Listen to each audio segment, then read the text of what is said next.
Puji syukur kita panjatkan kepada Tuhan karena oleh kasih dan penyertaannya kita kembali diberi kesempatan untuk kita bersama-sama beribadah kepada Tuhan saat pagi hari ini. Bapak Ibu, hari ini kita datang dengan hati yang bersyukur sebab Tuhan masih memelihara kehidupan kita dan memberi kita kesehatan, kekuatan dan sukacita untuk kita bersama-sama memuji memuliakan nama Tuhan. Mari kita siapkan hati kita semua untuk kita bersyukur kepada Tuhan. Kita memuji Tuhan, memuliakan nama Tuhan, mendengarkan firman-Nya dan mempersembahkan hidup kita sebagai pujian yang hidup bagi Tuhan. Kiranya melalui ibadah ini Bapak Ibu Saudara yang kasih Tuhan, iman kita semakin dikuatkan dan hati kita dipenuhi oleh damai sejahtera yang dari Tuhan Yesus Kristus. Sebagaimana tertulis dalam Mazmur 100 ayat 2. Beribadahlah kepada Tuhan dengan sukacita, datanglah ke hadapannya dengan sorak-sorai. Puji nama Tuhan. Mari Bapak Ibu Saudara yang kasih Tuhan, saya undang semua untuk bangkit berdiri. Marilah kita bersama akan memulai ibadah kita pagi ini dengan bersama mengucapkan ayat khotbah bahwa pertolongan kita adalah dalam nama Tuhan yang menjadikan langit dan bumi, kasih karunia dan damai sejahtera dari Allah Bapa dan dari Tuhan Yesus Kristus menyertai kita semua. Amin.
saat teduh kita membuka hati di hadapan Tuhan dengan mengingat segala kelemahan dan dosa kita.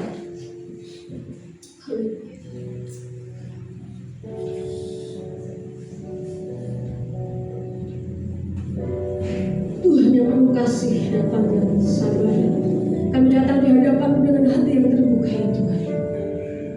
Kami sadar kami tidak layak berdiri di hadapan-Mu ya Tuhan,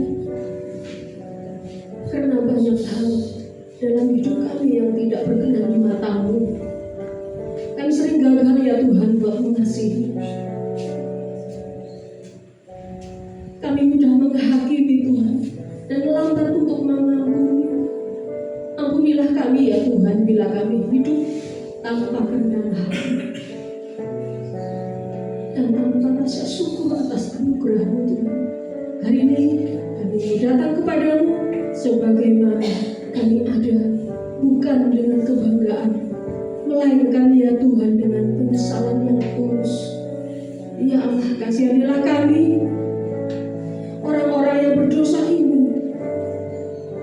Sucikanlah kami ya Tuhan, pulihkanlah hati kami yang kotor, dan jadikanlah kami pribadi yang rendah hati ya Tuhan, yang mau belajar setiap hari untuk berjalan dalam kasih dan kebenaran-Mu ya Tuhan.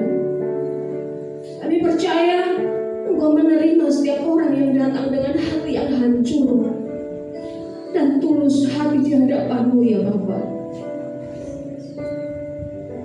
Terima kasih Tuhan Yesus yang baik. Terima kasih untuk segala karunia dan pengampunan yang selalu Engkau berikan kepada kami semua. Di dalam nama Tuhan Yesus Kristus, kami berdoa dan mengaku dosa kami ya Tuhan. Haleluya. Amin. Bapak Ibu saudara dikasih Tuhan,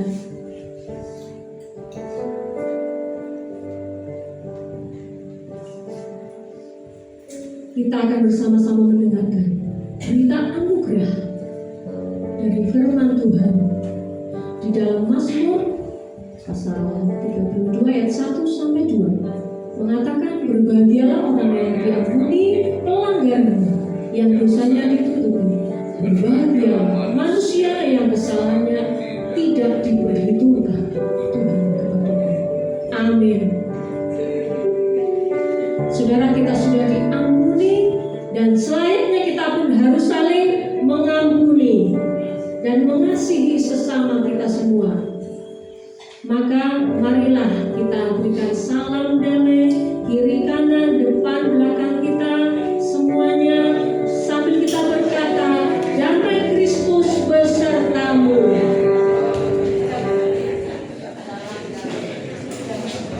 Damai Kristus besertamu, damai Kristus besertamu, damai Kristus besertamu.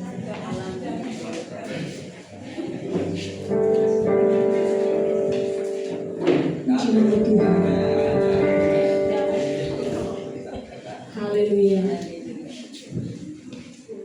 Bapak Ibu, mari semua kita bangkit berdiri ya.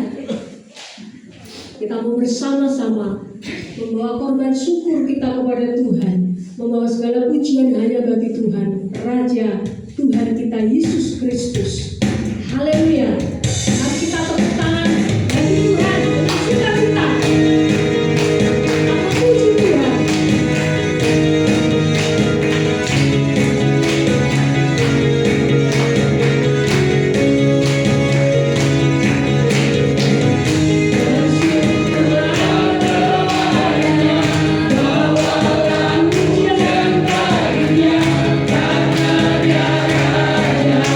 Oh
Dia ada buat kita.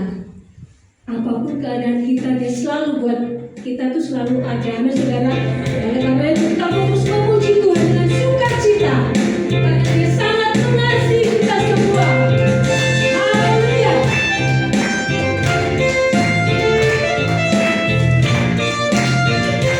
Mari sama-sama memuji Tuhan, katakan. Yang satu penuh kasih, dua penuh nikmat, tiga penuh kuasa. Kau mulia, kau ada waktu suka, ada waktu duka.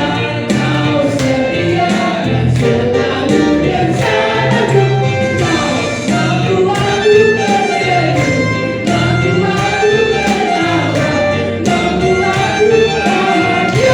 tertawa,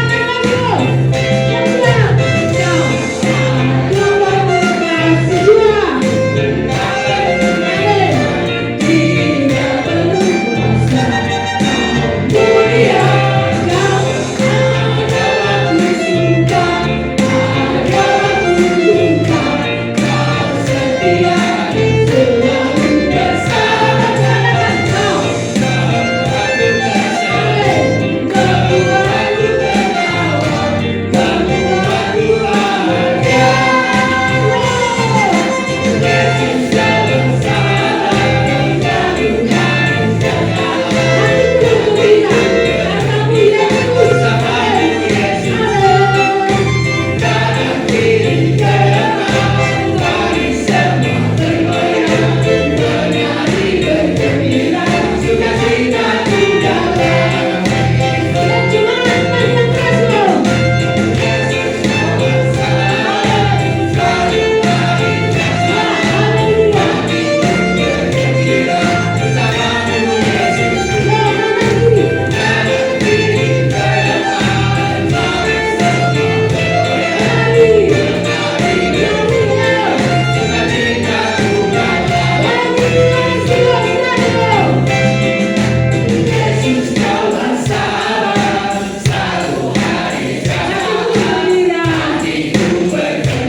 Puji nama Tuhan. Kita masih dalam hadirat Tuhan. Mari siapkan hati kita semua. Nanti kita mau mendengarkan kebenaran firman Tuhan. Terlebih dahulu kita akan menaikkan pujian kepada Tuhan. Haleluya. Tuhan, ini menjadi kerinduan kami.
kami mengucap syukur untuk waktu kesempatan yang indah di mana pada pagi hari ini ya Tuhan, kami sudah boleh memuji, menyembah dan mengagungkan Engkau ya Tuhan. Biarlah setiap pujian kami, setiap penyembahan kami Tuhan pada pagi hari ini yang sudah kami lantunkan, sudah kami nyanyikan, semuanya menyenangkan hati-Mu ya Tuhan. Memberkati setiap anak-anak-Mu yang sudah menghantar kami dalam pujian dan penyembahan, baik menjadi worship leader, menjadi singer dan pemain musik, bahkan semua jemaat Tuhan yang sudah memuji Tuhan, semuanya diberkati oleh Tuhan. Tiba saatnya Bapa, pagi ini kami belajar firman Tuhan. Mari Tuhan, Engkau mengurapi hamba-Mu yang sederhana ini. Biarlah hamba-Mu menyampaikan apa yang ingin Engkau katakan, apa yang ingin Kau sampaikan saja.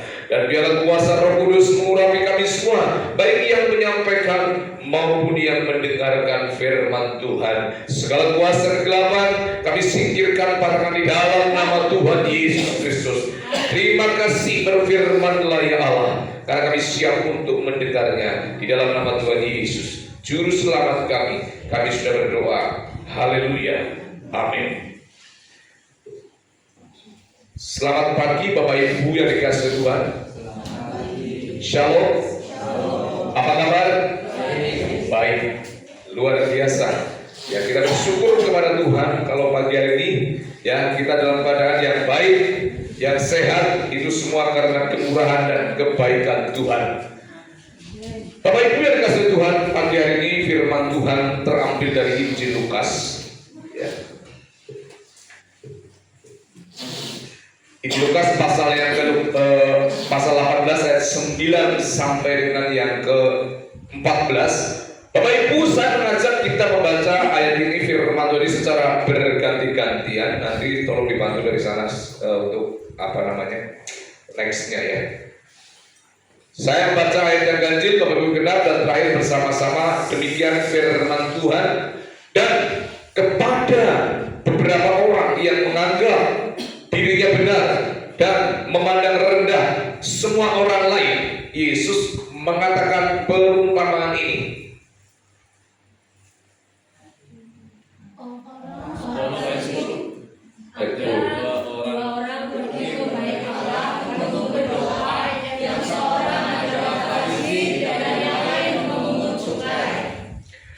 Orang Farisi itu berdiri dan berdoa dalam hatinya begini, ya Allah, aku mengucap syukur kepadamu karena aku tidak sama seperti semua orang lain, bukan perampok, bukan orang lain, bukan pezina, dan bukan juga seperti pemungut cukai ini. Aku berpuasa 2 kali seminggu. Aku memberikan seperseluruh dari segala penghasilanku. Tetapi pemungut cukai itu berdiri jauh-jauh, bahkan ia tidak berani menengadah ke langit, melainkan ia memukul diri dan berkata, ya Allah, kasihanilah aku orang berdosa ini. Aku berkata kepada orang ini pulang ke rumahnya sebagai orang yang dibenarkan Allah, dan orang lain itu tidak. Sebab barang siapa meninggikan diri, ia akan direndahkan, dan barang siapa merendahkan diri, ia akan ditinggikan. Amin. Bapak Ibu yang dikasihi oleh Tuhan, berbahagialah kita yang membaca firman Tuhan, merenungkan firman Tuhan, tapi yang lebih berbahagia adalah yang melakukan firman Tuhan dalam hidup kita. Amin.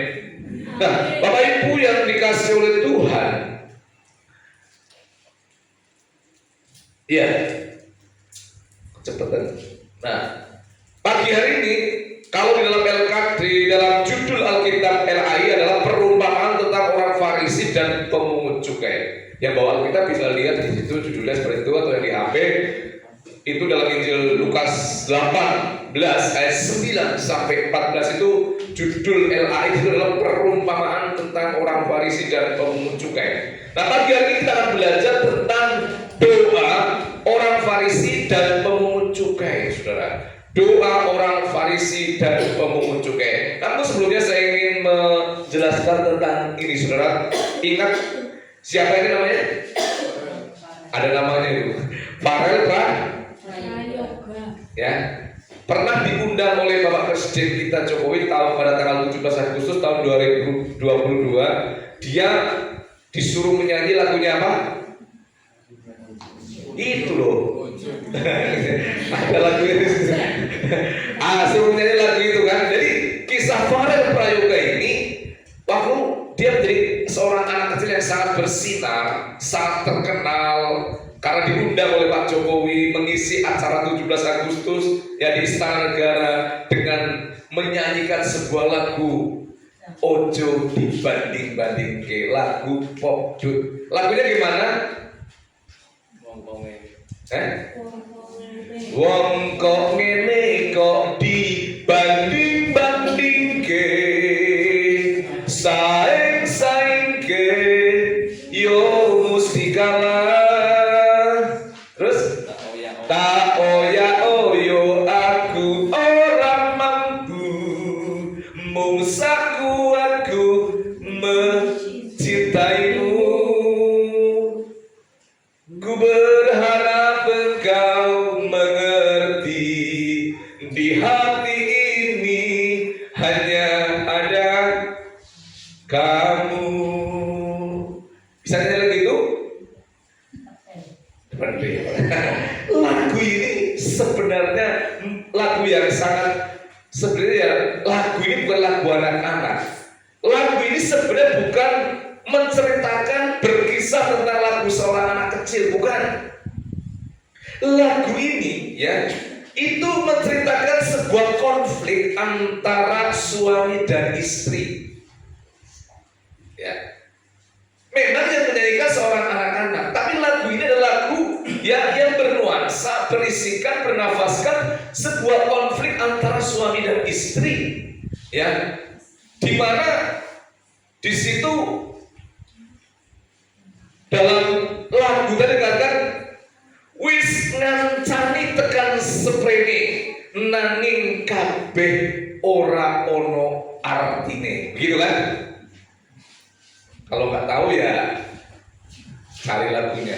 Wis ngancani tekan seprene, artinya sudah menemani sebagai istri. Ya sudah menemani ya tekan seprene, sampai saat ini saya sudah menemani, tapi semuanya tidak ada artinya. Itu sebuah protes dari seorang istri kepada suami ya, yang menggugat suaminya berkata, karena dikatakan dibanding-banding ke mungkin dengan wanita yang lain, sehingga endingnya berkata, ku berharap engkau mengerti, di hati ini hanya ada kamu. Jadi sekali lagi ini bukan lagu anak-anak, bukan, tapi lagu orang dewasa ya, yang nuansanya berisikan konflik ya. Jadi kata, ku berharap engkau mengerti bahwa di hati ini hanya ada kamu. Sekali lagi, lagu ini memang lagu konflik. Memang lagu ini bukan lagu anak-anak, tapi mereka yang punya sikap kanak-kanak walaupun sudah dewasa, melalui Farel Prayoga ini diingatkan supaya jangan yang sudah dewasa punya sifat kanak-kanak. Lagu ini mengingatkan kita, menyentil kita, yuk kita yang sudah dewasa jangan punya sifat kekanak-kanakan. Karena salah satu sifat kekanak-kanakan adalah suka membanding-bandingkan satu sama dengan yang lain. Bapak Ibu pernah membandingkan atau dibandingkan? Pernah, pernah Ibu? Pernah dibandingkan nggak Bu? Pernah. Gimana contohnya?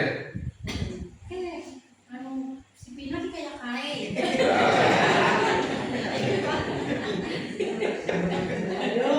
Loh, yang lain mesti ada. Ini butek gua aja yang jujur. Makanya butek aku misah di belakang. Saya di sini aja. Dia bilang aku pindah dulu karena saya udah tahu nih mesti saya panggil. Aku udah di belakang ya.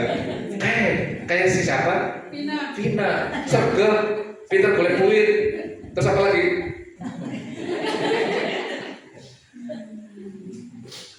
Itu cuma butekku, yang lain nggak ada. Ojo dibanding-banding ke. Anak-anak kita sering juga dibanding-banding ke sama orang tuanya. Betul Bapak Ibu? Kalau saya tidak. Oh tidak. Alhamdulillah. Kayak ranking siji terus. Kode ya. Kasihan anaknya udah belajar masih di poso-poso. Kalau nggak di poso-poso ya nanti cari artinya apalah. Dibanding-banding kayak wis ayu, pinter, apa maning? Apa? Saudara kita melihat bahwa sifat kanak-kanak adalah suka mengejek dan suka membanding-bandingkan. Tapi yang celaka kadang-kadang orang-orang dewasa juga masih suka berbanding-bandingkan, orang tua masih suka membanding-bandingkan. Sadar atau tidak sadar kita orang bergereja juga suka membanding-bandingkan satu dengan yang lain. Amin. Amin. Ya, betul saja. Dibanding-bandingkan. Enak gak dibanding-bandingkan Bapak Ibu? Itulah ya. Itu suami itu si anu lah. Wah, cepat banget beli mobil ya. Wah. Dibanding kamu kerjanya kok duitnya nggak banyak sih, nggak kayak itu misalnya. Nah, kalau di sini tidak ada. Di tempat-tempat gereja lain ada yang seperti itu, saudara. Khusus di gereja ini tidak ada yang suka membanding. Paling dibandingkan.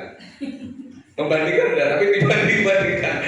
Saudara, Bapak Ibu dikasih jadi di sekolah kadang dibandingkan dengan yang lain. Anak ini pulang, saya stres dibanding-bandingkan. Ya. Di rumah dibanding tuh kayak kakakmu itu kalem, rajin, kayak kakak Eko kayak pinter punya duit, misalnya gitu kan, ya kan? Itu masih dekat. Kayak tanggane. Saudara, kita sering mendengarkan itu. Karena ekonomi kita dibanding-bandingkan. Karena kecantikan kita dibanding-bandingkan. Ya. Kadang-kadang karena ekonomi juga kita dibandingkan. Ada nggak yang karena ekonomi dibandingkan? Gak ada. Puji Tuhan. Saya senang melayani jemaat Tuhan di sini luar biasa. Membandingkan tidak pernah, sombong tidak pernah, iri hati tidak pernah, berarti cepat mati nanti, karena sudah sempurna masuk surga. Ya, saudara, dibanding-bandingkan, ya, sering, ya, kita mendengar itu. Nah, maka saudara Bapak Ibu dikasih Tuhan, kecantikan, karena cantik, karena ganteng kita juga dibanding-bandingkan. Bangsa ini tuh ribet. Karena Pak selalu banding-bandingkan terus. Angkat pemimpinnya kae lah, penak. Kepenak jalan inyong biyen, gitu kan? Itu ngapain itu namanya? Enak zamanku toh. Itu apa namanya? Ya kan rampung-rampung. Ya. Orang kayak bojone kae ya. Nah, membandingkan. Ini kelihatan sepele tapi membandingkan kira-kira membuat terluka enggak? Walaupun enggak semau loh itu kan ya. Diam tapi terluka gitu kan. Karena dibanding-bandingkan gitu. Dibanding-bandingkan. Nah, saudara, mari dari kisah ini kita lihat ya. Cukup Farel Prayoga dan ya dari ya saya catat bukan lagu anak tapi lagu konflik suami istri ini tadi saudara. Nah, kita langsung masuk dalam inti bahwa di situ perhatikan tentang doa orang Farisi. Ini kan ada model dua doa tadi, orang Farisi sama apa? Pemungut cukai. Jadi gampang banget diingat.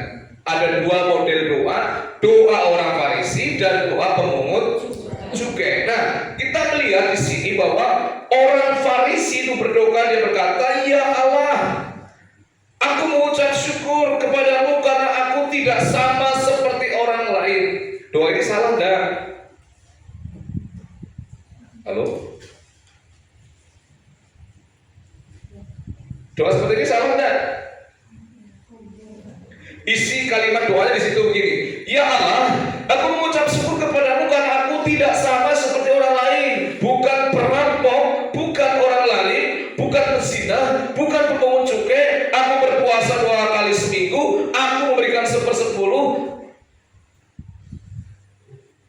Ini doa ini salah atau gimana ini? Salah. Wah, saudara. Tinggi kan. Sombong. Kok saudara bisa bilang doa ini salah dan sombong? Itu ketemu pirang perkara. Itu membanding-bandingkan. Membanding-bandingkan. Ya. Waktu dia doa dalam hati loh. Iya, tapi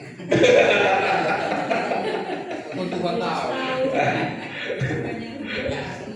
Saudara, loh, tapi dia faktanya begitu, dia melakukan. Ya tapi kan sombong jadi lakukan aja dosa. Aku ki wong bener, aku ki tinggi hati. Tinggi hati ya. Dan kita melihat di sini orang Farisi berdoa, ya Allah, aku ini puasa 2 kali seminggu. Zaman itu orang lain puasanya kadang-kadang dia udah puasa. Dan itu betul, dia lakukan rutinitas, ritual agamawinya, perintahnya betul dilakukan. Ya, aku ini luar biasa. Karena umumnya orang saat itu mereka puasa dikali 1 kali mungkin dalam 1 tahun pada saat hari raya pendamaian. Jadi orang Yahudi puasa 1 tahun sekali itu pada waktu hari raya pendamaian saja. Tapi ini betul-betul melakukan si Farisi ini. Aku memberikan 1/10 dari segala penghasilanku. Baik tidak sih? Baik. Tapi sombong. Baik, dia berikan persepuluhan. Dia puasa. Dia semua lakukan dengan dia merampok, dia tidak berzina. Enggak seperti pemungut cukai ini loh. Dia berdoa dalam hati. Doa orang Farisi ini dikatakan ada tidak kalimatnya yang salah kalimatnya gitu. Kalimatnya tidak ada. Yang salah apa nih? Yaitu doa sombongan lah. Sombongan ya.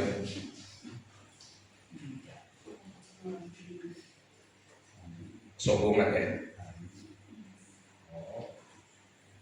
Orang Farisi adalah orang yang benar-benar taat dan sangat ketat dalam menjalankan hukum Taurat. Jadi ini tidak salah sebenarnya. Mereka rajin berdoa, memang rajin berdoa. Mereka berpuasa, memang mereka berpuasa. Dan mereka sangat mendisiplin iman mereka. Ya pertanyaan apakah ini salah? Sudah bilang salah, tidak apa-apa. Memang faktanya orang Farisi hidupnya seperti itu, taat. Doa kita juga itu kadang-kadang seperti itu. Tuhan, aku mengucap syukur walaupun aku kekurangan juga aku, tapi aku tetap kuat. Coba, Tuhan, aku mengucap syukur Tuhan walaupun anakku sekolah di Purbalingga, tapi puji Tuhan, Tuhan menuntun menguatkan dia dan dia tidak terpengaruh. Sama enggak? Itu fakta bisa. Puji Tuhan, anakku dibergaul di sekolah di Purbalingga, dibergaul dengan anak mabuk, dengan anak tukang rokok. Tapi puji Tuhan, aku bersyukur padamu, anakku tidak terpengaruh ikut mabuk-mabukan dan merokok. Sama dengan doa orang Farisi. Sama. Betul, orang Farisi tidak salah kan? Nah kita kan, Tuhan, aku mengucap syukur walaupun aku sebenarnya miskin, walaupun aku sengsara, tapi puji Tuhan aku masih kuat. Aku bisa beribadah. Ya kan? Kita di situ kita lihat bahwa kadang-kadang saya di mana salahnya orang ini, dia betul-betul melakukan kok terjadi. Ini kita nanti kita akan lihat. Kalau tidak gitu nanti tidak khotbah namanya, cuma dibaca. Makanya kalau nggak gitu nanti khotbah. Khotbah kan harus dijelaskan dan juga ada sedikit penafsirannya. Kita lihat.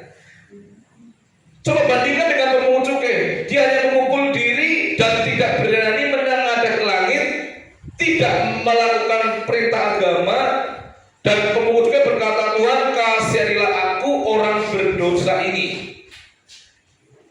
Baik mana tadi dikatakan doanya orang Farisi sama doanya pemungut cukai, ringan itu. Orang Farisi dia berdoa apa tadi? Ya Allah, dikatakan apa? Aku mengucap syukur kepadamu karena aku tidak sama seperti orang lain, bukan perampok, bukan orang lalim, bukan berzina, bukan pemungut cukai dan berpuasa 2 kali seminggu. Aku memberikan 1/10. Oke. Lalu pemungut cukai berdoa, dia hanya memukul-mukul diri dan tidak berani menengadah ke langit, dan dia berkata, ya Allah, kasihanilah aku orang berdosa ini, dan dia tidak pernah datang ke tempat ibadah. Nah, bagaimana ini doa orang Farisi sama doa pemungut cukai tadi? Halo. Tadi saudara katakan bahwa orang Farisi sombong, pemungut cukai rendah. Tetapi yang menjadi pertanyaan, apakah setelah orang Farisi memukul diri, pemungut cukai memukul diri dan berkata, Allah kasihanilah aku orang berdosa ini, terus dia berhenti dari pemungut cukainya?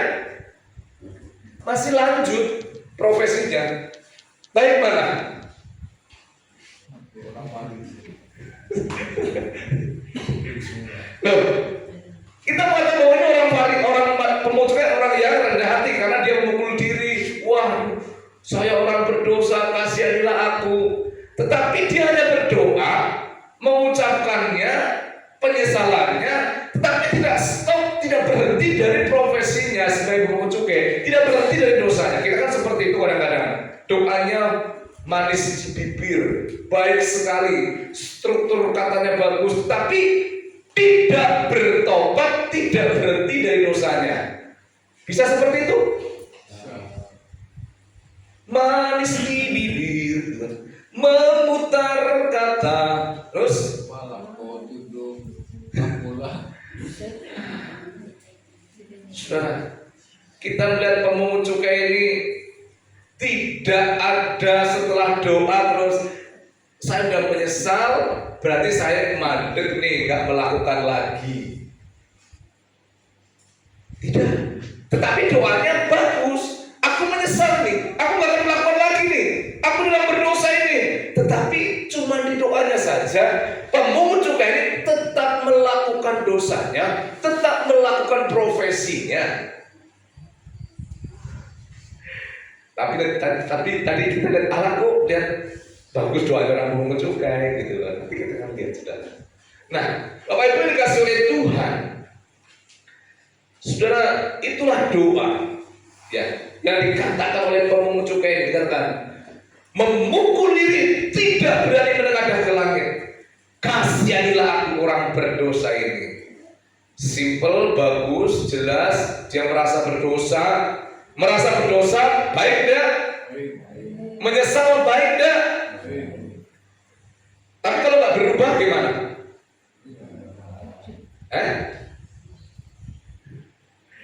Menyesal itu banyak orang menyesal. Aduh, aku menyesal. Kalau cuma sebatas menyesal, sebatas sadar, sebatas tahu aku menyesal, ya semua orang mungkin pada titik itu. Pemungut cukai ini juga sebatas menyesal. Kamu lihat, tapi tidak melakukan sebuah perubahan dalam hidupnya. Kasihanilah orang berdosa ini. Pertanyaannya, setelah dikatakan orang pemungut cukai ini berdoa, apakah dia langsung berhenti dari profesinya? Tidak. Kalau di gereja mungkin berdoanya, wah, saya sudah bertobat dari dosa berzina, saya sudah bertobat dari dosa menipu, saya sudah bertobat dari dosa mungkin yang lain-lain. Tapi apakah kita betul-betul sesuai dengan doanya itu? Saudara, pemungut cukai ini setelah dia berkata, memukul diri, tidak berani menengadah ke langit, kasihlah aku orang berdosa, dia tidak resign, tidak berhenti dari profesinya sebagai pemungut cukai. Masih tetap dia jalankan aktivitasnya. Tidak ada cerita. Sementara orang Farisi yang betul-betul menunjukkan pola hidupnya dikatakan sombong. Ya. Karena kadang-kadang, wah kamu jadi susah melakukan firman Tuhan, kita melakukan kebenaran, kamu perpuluhan, nanti dicap sombong. Sementara yang merasa dia hanya omongan saja berdoa, tapi tidak berubah. Nah, saudara, ini menjadi permasalahan dalam kehidupan kita. Mari kita lihat apa sih persoalannya. Saudara, kita tidak mau lagi sekarang mencaci maki atau menghakimi si Farisi yang atau si pemungut cukai lah ya.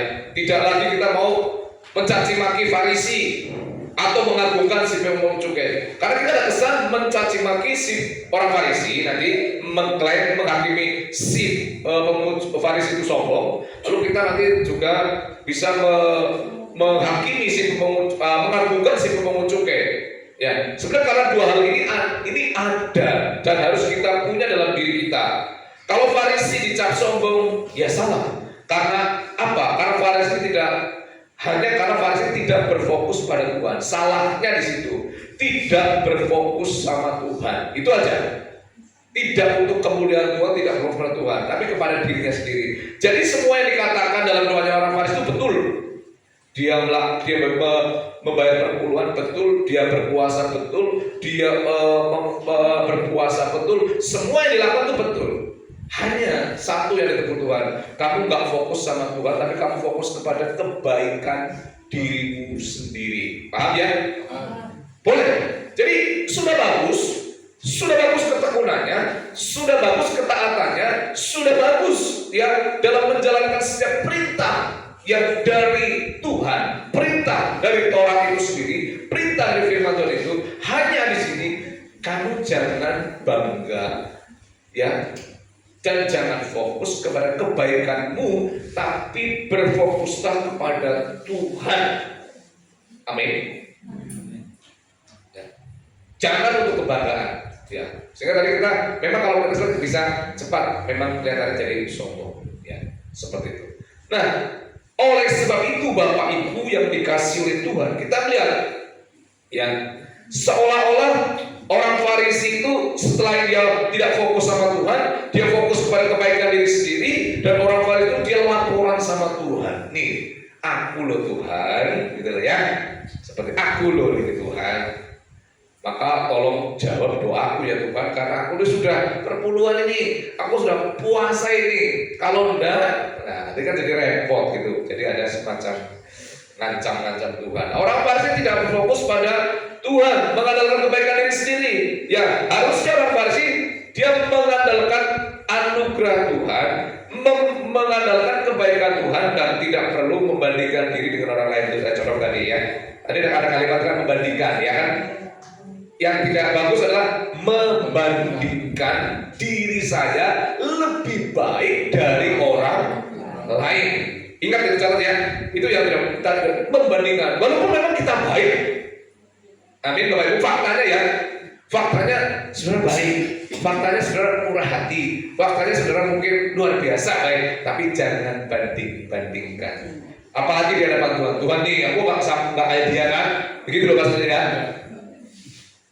Aku lebih baik, jangan ya, karena nanti kita akan terjebak kepada bahwa kebaikan kita lah yang akan membuat kita masuk surga. Kebaikan kita lah yang buat Tuhan menjadi wah, kayaknya berbiasa sama saya, seperti itu. Nah, saudara, orang Farisi ini bodoh karena dia membandingkan dirinya dengan pemungut cukai.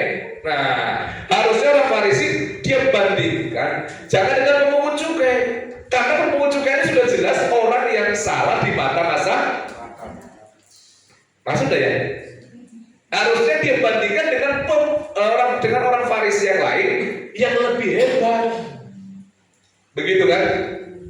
Nah, di sini orang Farisi mengalami suatu kebodohan karena membandingkan dirinya dengan pemungut cukai yang memang di mata masyarakat salah. Kenapa tidak membandingkan saja dirinya dengan sesama Farisi yang ilmunya sejajar? Amin.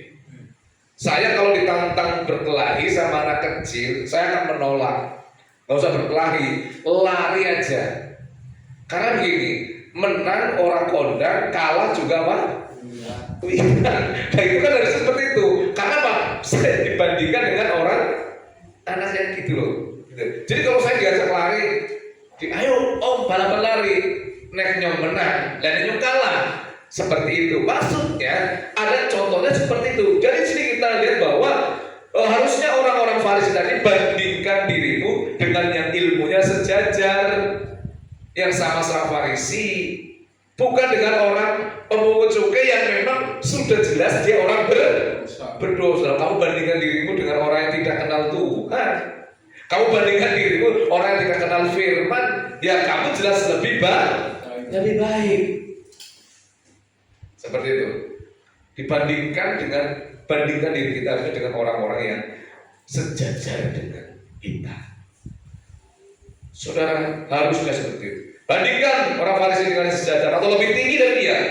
Lah kita kadang-kadang memanfaatkan orang lain yang lemah untuk menaikkan derajat, menaikkan pamor kita dengan orang dan di depan Allah. Sehingga Pak, kalau ada orang yang lemah, kita manfaatkan yang lemah itu dosakan lebih bagus dari dia. Doa itu memberi ruang harusnya kepada Tuhan untuk hidup kita dibentuk, diisi oleh firman Tuhan. Ya, karena doa, ya sekali lagi jangan sampai dibanding-bandingkan. Kalau kita lihat karena doa aja bisa membandingkan, apalagi nanti setelah kita selesai doa dan sukses. Amin.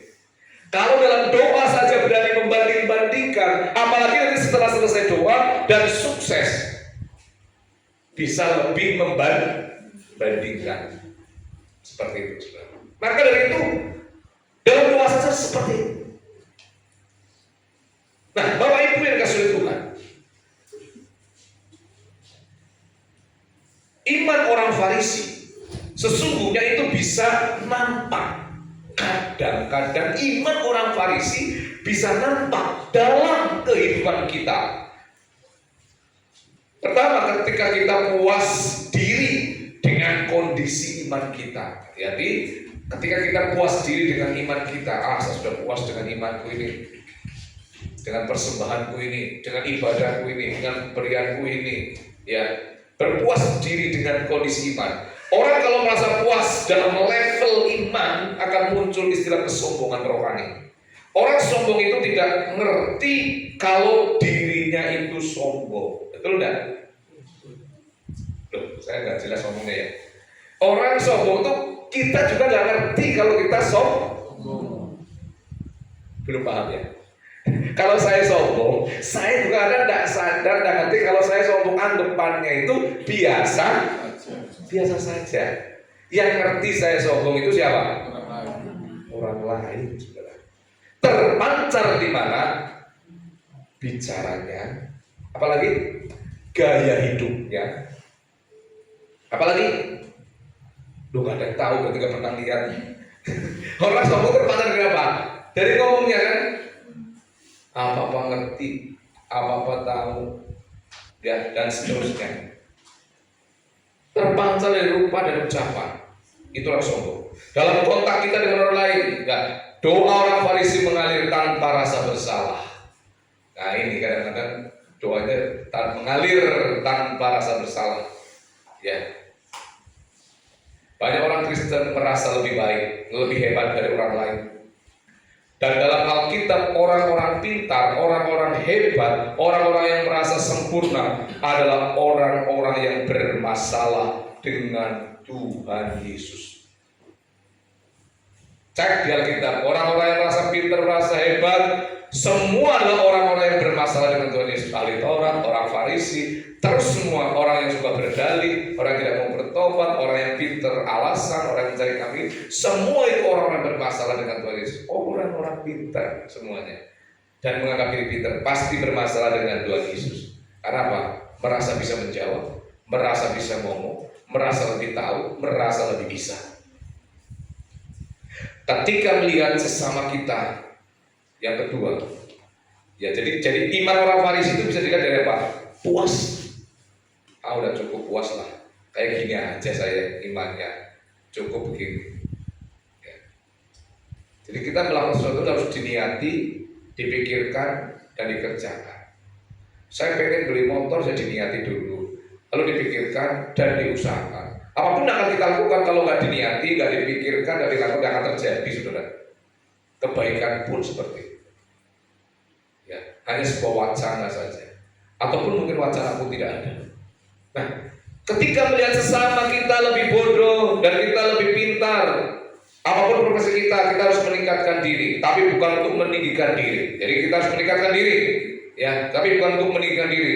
Jadi dalam ekonomi kita harus meningkatkan diri, dalam karakter harus meningkatkan diri, ya, di dalam sikap yang baik harus meningkatkan diri, dalam hal apapun kita harus meningkatkan diri, tetapi bukan untuk meninggikan diri. Amin. Tingkatkan ekonomi kita, tingkatkan kepandaian kita, tingkatkan kepintaran kita, tapi bukan untuk meninggikan diri kita. Ya, Bapak Ibu dikasih oleh Tuhan. Kita lihat sehingga kalau kita sudah merasa lebih pintar, meremehkan dan merendahkan sama, ya, kalau Tuhan sudah membantu kita untuk jadi tinggi, ya, kalau kita sudah dijawab doanya oleh Tuhan dan Tuhan sudah membantu kita untuk jadi tinggi, Tuhan sudah membantu kita diberkati, artinya Tuhan pun ingin engkau membantu orang yang lebih rendah. Amin. Kalau kau sudah diberkati, engkau sudah dibantu oleh Tuhan menjadi orang yang tinggi, bantulah orang yang lebih rendah. Jangan untuk meninggikan diri. Saudara, Yesus semakin bertambah dan aku semakin berkurang, kata Yohanes. Belajarlah merendahkan diri, bukan merendahkan orang lain. Belajarlah merendahkan diri, bukan merendahkan orang lain. Saudara, itulah yang Tuhan mau. Belajarlah merendahkan diri dan bukan merendahkan orang lain. Kamu munculkan merasa lemah dan sadarkan dirinya bahwa dia orang berdosa. Tidak ada kebaikan sedikit pun yang bisa diandalkan. Apalagi dia sudah dilabel orang oleh masyarakat orang berdosa. Ya, dia berdoa bukan untuk dirinya, tapi dia berfokus berdoa kepada Tuhan. Ya, berfokus kepada anugerah dan kebaikan Tuhan. Iman seperti inilah yang dikatakan benar oleh Tuhan Yesus. Dan dia memberi ruang seluas-luasnya kepada Tuhan untuk membentuk hidupnya, mengisi hidupnya, mengisi imannya, menempatkan Tuhan pada tempat yang terhormat, menempatkan Tuhan pada tempat yang terbaik dan tertinggi dalam hatinya. Saudara, gereja adalah tempat para pendosa yang berkumpul, bukan gereja adalah tempat orang suci. Gereja bukan tempat orang benar, gereja bukan tempat orang kudus, tapi sekalilah gereja tempat para pendosa yang dibenarkan oleh Tuhan. Amin. Yang sedang berproses menuju kepada kebaikan demi kebaikan. Tidak ada yang baik di hadapan Tuhan. Amin.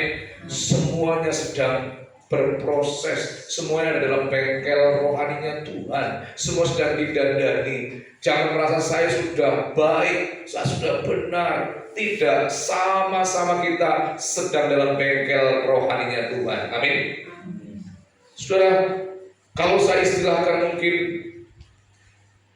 kita adalah seperti mobil atau motor yang antri di pom bensin. Baik mobil Alphard, mobil apalagi yang bagus-bagus, Innova, Expander, sampai motor NMAX, Vario, sampai motor yang paling jelek, semuanya antri di pom bensin dengan satu tujuan, diisi bensin atau bahan bakar yang sama. Amin. Apakah kalau yang mobilnya bagus, Alphard, terus bahan bakarnya lain? Sama.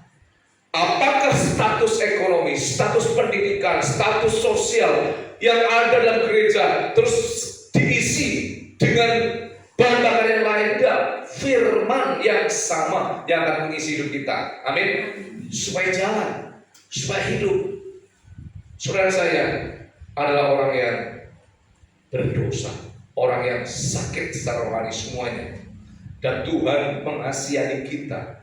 Tuhan, Dia menyentuh hati kita. Kalau kita mau sadar, dekatkanlah dirimu, dekatkanlah diriku kepada Tuhan untuk selalu dibalut, untuk selalu diisi dengan kasih-Nya Tuhan. Saudara, kita semua sama seperti para pemungut cukai. Kita butuh anugerah dan kebaikan Tuhan setiap hari. Amin. Kita butuh anugerah Tuhan. Jauhkan dari diri kita perasaan bahwa aku yang terbaik dari siapapun kita. Dan yang terakhir kesimpulannya di sini, saudara. Kesimpulannya, jadilah Farisi dalam ketaatan dan kedisiplinan iman. Amin. Jadi Farisi nggak selalu salah ya. Jadilah Farisi dalam ketaatan dan kedisiplinan iman. Jadilah pemungut cukai dalam kerendahan hati. Itu saja. Amin. Tuhan memberkati. Kita berdoa bersama. Tuhan Yesus, pada saat pagi hari ini kami sudah berhenti, hamba-Mu berhenti berbicara. Tapi biarlah Roh Kudus terus mengalir, memberikan kami kekuatan dan kemampuan untuk kami boleh mengerti firman Tuhan dan melakukan setiap firman Tuhan yang sudah kami dengar dan kami lakukan dalam kehidupan kami. Tuhan, hidup kami dalam mengiring Tuhan, dalam mengikut Kristus bukan 1 bulan, bukan 2 bulan, bukan 1 tahun, sudah berpuluh-puluh tahun. Tuhan, saat ini Engkau ingin melihat buah-buah dari kehidupan kami, buah-buah yang nampak dalam kehidupan kami. Kami tanaman Tuhan yang ditanam di dunia ini. Tuhan sedang melihat dan menantikan buah dari tanaman yang ada di tengah dunia ini sebelum Tuhan memanggil kita. Adakah ketaatan? Adakah kedisiplinan? Adakah kerendahan hati? Orang Farisi kita contoh ketaatan dan kedisiplinannya. Pemungut cukai kita contoh kerendahan hatinya. Dalam nama Tuhan Yesus kami sudah berdoa. Amin.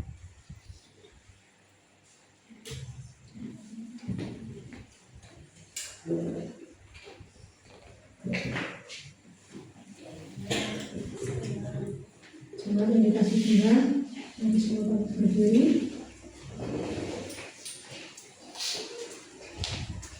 Sidang jemaat yang dikasih Tuhan bersama umat Tuhan di segala abad dan tempat, marilah bersama kita mengikrarkan pengakuan iman percaya kita menurut pengakuan iman rasuli demikian.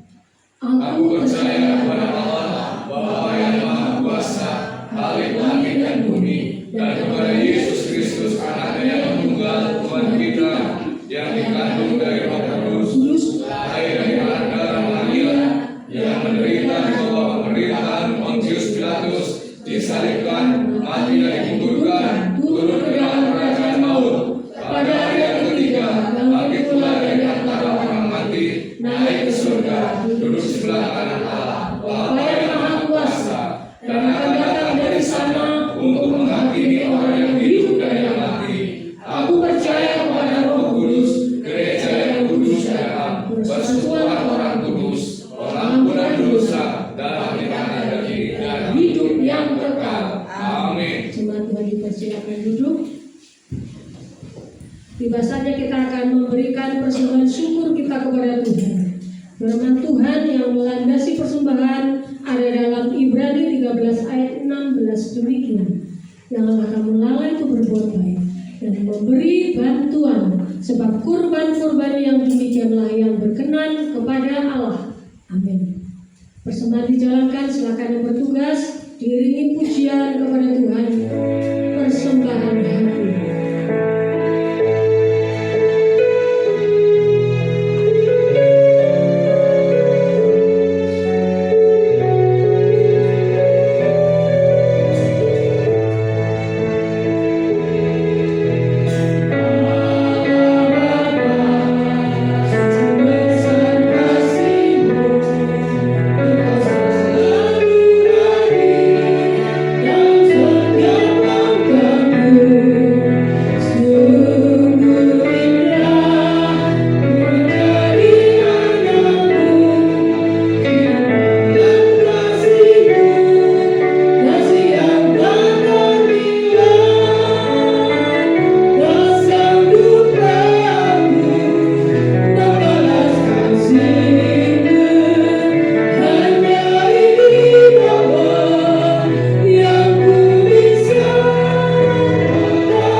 diberikan dapat berguna bagi keluarga di tempat ini. Dan Tuhan berkati tangan-tangan yang telah memberi, kiranya Tuhan kembalikan berlipat ganda sesuai dengan janji firman Tuhan. Terima kasih Tuhan, kami memberikan persembahan dengan penuh dengan sukacita hanya di dalam nama Tuhan Yesus Kristus. Selamat kami sudah berdoa. Haleluya. Amin. Bapak Ibu, kami mengucapkan terima kasih untuk korban syukur yang sudah dibawa kepada Tuhan dengan penuh sukacita. Tuhan Yesus memberkati Bapak Ibu Saudara semua. Dan saat ini saya akan membacakan warta gereja sepekan.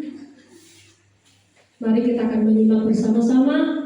Untuk Biston ucapan syukur ada pada hari Senin Bapak Ibu tanggal 27 Oktober 2025 pukul 18 atau jam 6 sore di rumah Bapak Aji.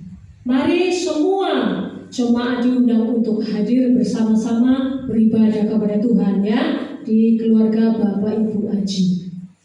Kemudian untuk persekutuan remaja hari Sabtu 1 November 2025 pukul 18 atau jam 6 sore bertempat di gereja. Untuk ibadah perjamuan kudus Bapak Ibu Saudara yang kasih Tuhan ada di hari Minggu 2 November 2025 pukul 8 pagi. Untuk yang melayani WL-nya Rahel Mariana, Singer Tania dan Rehan, Asyar Ibu Tukijo dan Ibu Karti, sedangkan LCD-nya Jessica. Bapak Ibu yang dikasih Tuhan, mengingatkan kembali untuk minggu depan pojokan arisan jemaat agar dapat mempersiapkan diri. Kemudian diumumkan kepada seluruh jemaat bahwa pada hari Minggu tanggal 30 November 2025 setelah ibadah kita semua akan diadakan perjamuan kasih ya dan makan bersama-sama di gereja. Sudah cukup lama Bapak Ibu ya kita tidak melaksanakan kegiatan ini. Kiranya melalui perjamuan kasih ini kita dapat mempererat kebersamaan dan kasih persaudaraan antar jemaat. Dan Bapak Ibu, pada ibadah tersebut firman Tuhan akan dilayani oleh Bapak Pendeta Stefanus Lim dari GKI Marta Direja Purwokerto. Kami mengundang untuk seluruh jemaat semuanya ya hadir dan bersekutu bersama. Terima kasih, Tuhan Yesus memberkati kita semua. Selanjutnya doa syafaat, doa Bapa kami dan doa berkat oleh Bapak Gembala. Waktu selanjutnya kami dipersilakan. Ya, jadi nanti itu masih 1 bulan lebih ya. Jadi November terakhir nanti kita perjamuan kasihnya itu bisa dirilis. Yang lainnya Bapak Pendeta Stefanus Lim GKI Marta Direja Purwokerto.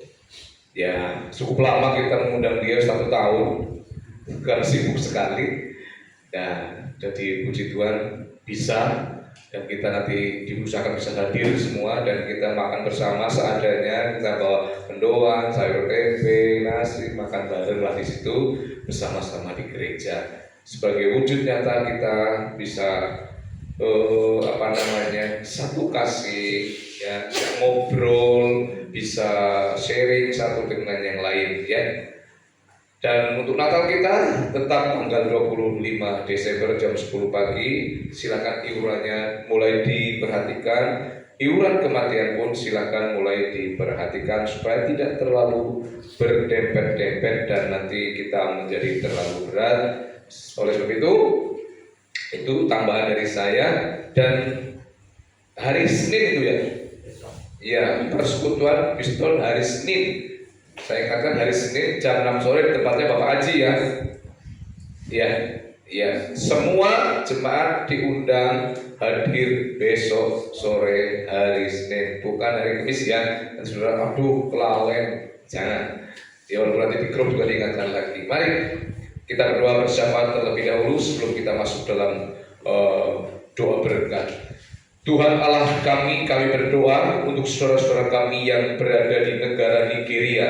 Kami melihat beberapa video, beberapa tayangan orang-orang Kristen, anak-anak Tuhan yang mengalami kekerasan dan pembantaian secara luar biasa di daerah Nigeria.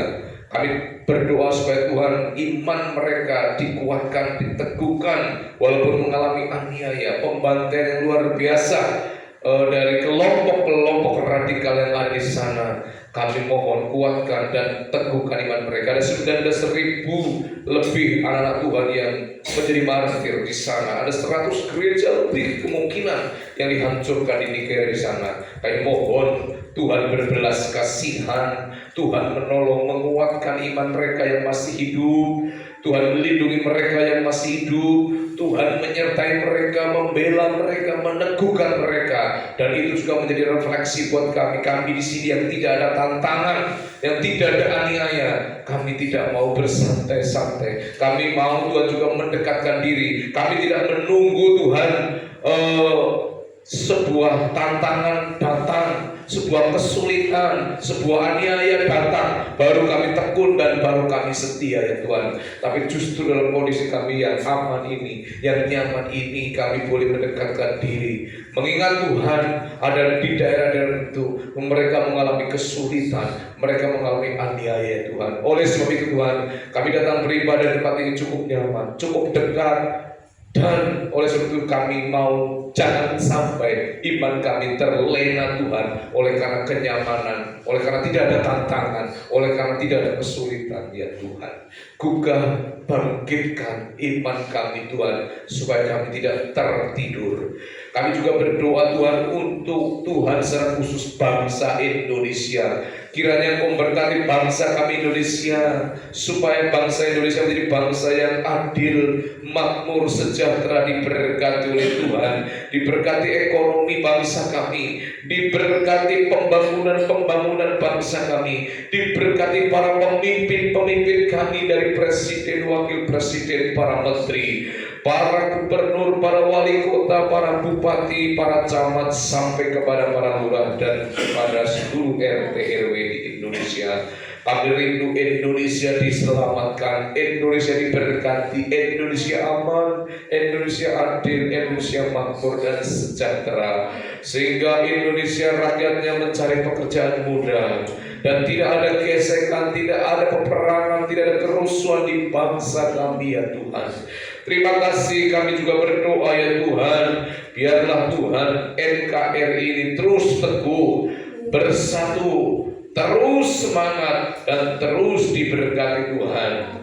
Kami serahkan juga Tuhan pergumulan jemaatmu di tempat ini. Kami doakan yang sakit Tuhan jamah. Dalam nama Yesus Tuhan sembuhkan semua yang sakit, apapun bentuk sakitnya. Kami berdoa untuk mereka yang punya beban-beban hidup, baik beban ekonomi, beban masalah apapun dalam rumah tangga mereka. Bapa, di dalam nama Yesus hadir menolong semua beban, semua pergumulan hidup yang dialami oleh jemaat tempat ini. Tolong Tuhan berikan mujizat, berikan kekuatan, berikan solusi, berikan pertolongan yang ajaib ya Tuhan. Dan kami percaya, kami tidak tahu bagaimana cara Tuhan menolong. Yang kami tahu adalah Tuhan bisa menolong dengan caranya yang ajaib, yang luar biasa. Tuhan, jadilah Engkau sumber kekuatan bagi kami, jadilah Engkau sumber perlindungan bagi kami, supaya kami terus berserah dan bersandar hanya kepadamu saja Tuhan. Tidak ada tempat lain untuk kami berdoa, tidak ada tempat lain untuk kami mengadu, untuk memohon dan berlindung, kecuali di dalam Engkau Tuhan Yesus Kristus. Kami berdoa Tuhan bagi diri kami sendiri ya Tuhan, ajarlah kami untuk selalu terendah hati, tidak meninggikan diri, dan biarlah kami Tuhan terus percaya bahwa Tuhan akan membuat kami semakin diproses oleh Tuhan. Rencana pembelian sound system alat musik Tuhan, kami butuh dana 6 juta untuk ampli Tuhan, di dalam nama Yesus tepat pada waktunya dana itu akan tercukupi. Inilah doa kami ya Tuhan yang kurang sempurna, yang akan kami sempurnakan doa kami ini dengan doa Bapa kami yang di surga, dan kami akan nyanyikan bersama-sama.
Kita akan pulang diutus menjadi saksi-saksi Kristus dimanapun kita berada. Tuhan memberkati engkau dan melindungi engkau. Tuhan menyinari engkau dengan wajah-Nya dan memberikan engkau kasih karunia. Tuhan menghadapkan wajah-Nya kepadamu dan memberi engkau damai sejahtera dari sekarang sampai selama-lamanya, di dalam nama Bapa, Putra, dan Roh Kudus. Amin.